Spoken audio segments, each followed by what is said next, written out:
বলো তো দেখি, পতাকায় মোদের কয়টি রং আছে? শিক্ষক এসে শুধলেন হেসে দ্বিতীয় শ্রেণীর কাছে।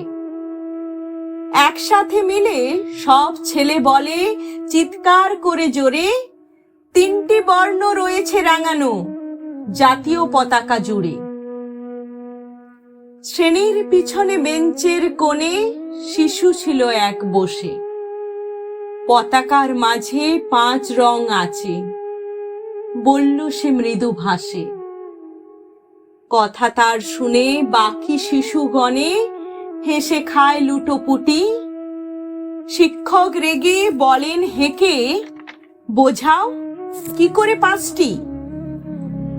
মাথা নিচু করে ভয়ার্ত স্বরে সরল শিশুটি বলে, ওপরে গেরুয়া, মাঝখানে সাদা, সবুজ আছে তার তলে, আর আছে আঁকা গোলাকার চাকা, নীল রং আছে এতে।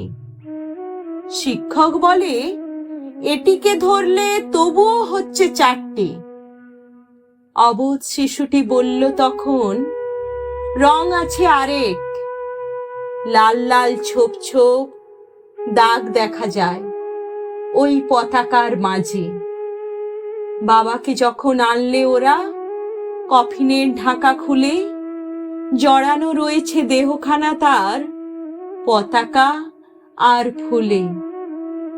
রক্তের দাগে ছিল লাল ছোপ ওই পতাকার মাঝে।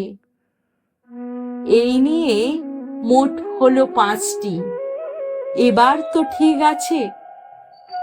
সরল শিশুটির জবাবখানি কাঁপিয়ে দিল বুক।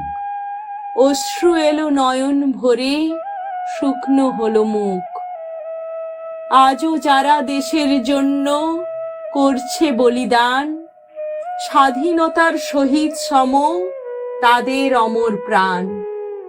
হয়েছি স্বাধীন, পেরিয়ে গেছে 70টি বছর। দেশ বাঁচাতে যাচ্ছে যে প্রাণ, রাখছি কি তার খবর?